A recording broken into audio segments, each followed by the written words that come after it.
সরকার দলের সদস্য অনেকে গৌরবের সাথে বলেছেন যে যেই রাষ্ট্রপতি জিয়াউর রহমানের বিরোধিতা করেছেন সেই রাষ্ট্রপতি এখন জিয়াউর রহমানের প্রশংসা করছে।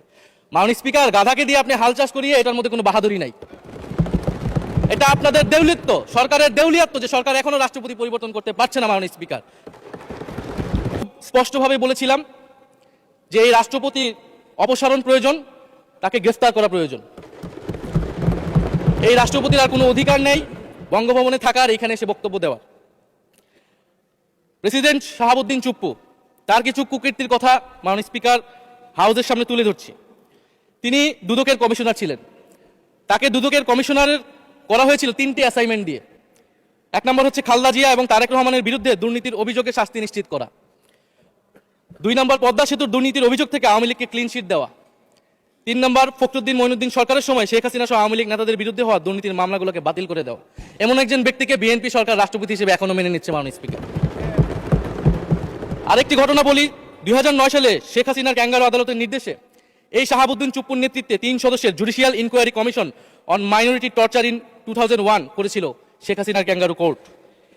এই প্রতিবেদন অনুসারে বিএনপির 26,000 বিএনপি নেতাকর্মীকে 2001 সালে ক্ষমতায় এসে কয়েক হাজার হিন্দুকে তারা হত্যা করেছে, এই জন্য দায়ী করা হয়েছিল। মাননীয় স্পিকার, এবং আওয়ামী লীগ এই রিপোর্ট দেশে বিদেশে এই রিপোর্ট ফেরি করে তারা নিজেদের এখানে ক্ষমতায় থাকাটাকে পাকাপোক্ত করেছিল। মাননীয় স্পিকার, এই রাষ্ট্রপতি চুপ্পু এস আলমের হাতে ইসলামী ব্যাংকে তুলে দেওয়ার কারিগর, 2 কোটি আমানতকারীকে পথে বসিয়েছিল। এবং জুলাই গণহত্যার সময় তার ভূমিকা, ফ্যাসিবাদের সাথে তার সংশ্লিষ্টতা সবকিছু আমরা জানি। আমাদের দুর্ভাগ্য, এই দুর্নীতিবাজ, অপদার্থ, মিথ্যুক, গণহত্যার দোষর এখনো বাংলাদেশের রাষ্ট্রপতি। একটা আলোচনা কয়েকবার এসেছে যে রাষ্ট্রপতির অধীনে কেন শপথ নিয়েছি আমরা বলতে এখানে ব্যক্তিগতভাবে আমার কথাই বলেছে, কারণ আমি এখানে শপথ নিয়েছিলাম। তো মাননীয় স্পিকার, সেই সময়ের প্রেক্ষাপট আর এখনকার প্রেক্ষাপট কি এক? জুলাই গণঅভ্যুত্থানের পরে 5ই আগস্টের পরে আমাদের সামনে 2টা অপশন ছিল। আমরা বলেছিলাম জাতীয় সরকার করতে হবে, সেই জাতীয় সরকারের প্রস্তাব বিএনপি নাকচ করে দিয়েছে। আমাদের সামনে আরেকটা অপশন ছিল ক্ষমতা আর্মির হাতে তুলে দেওয়া। যদি আমরা সেই দিকে আগাতাম, আজকে তারা এখানে বসতে পারতেন কিনা মাননীয় স্পিকার সেটা সন্দেহ আছে।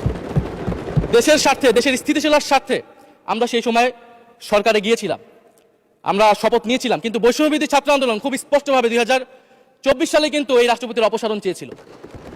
সেই সময় সাংবিধানিক ধারাবাহিকতার কথা বলে রাষ্ট্রপতির পক্ষে অবস্থান নিয়েছিল বিএনপির মহাসচিব মির্জা ফখরুল আলমগীর সাহেব, তিনি নিজেই কথা বলেছিলেন।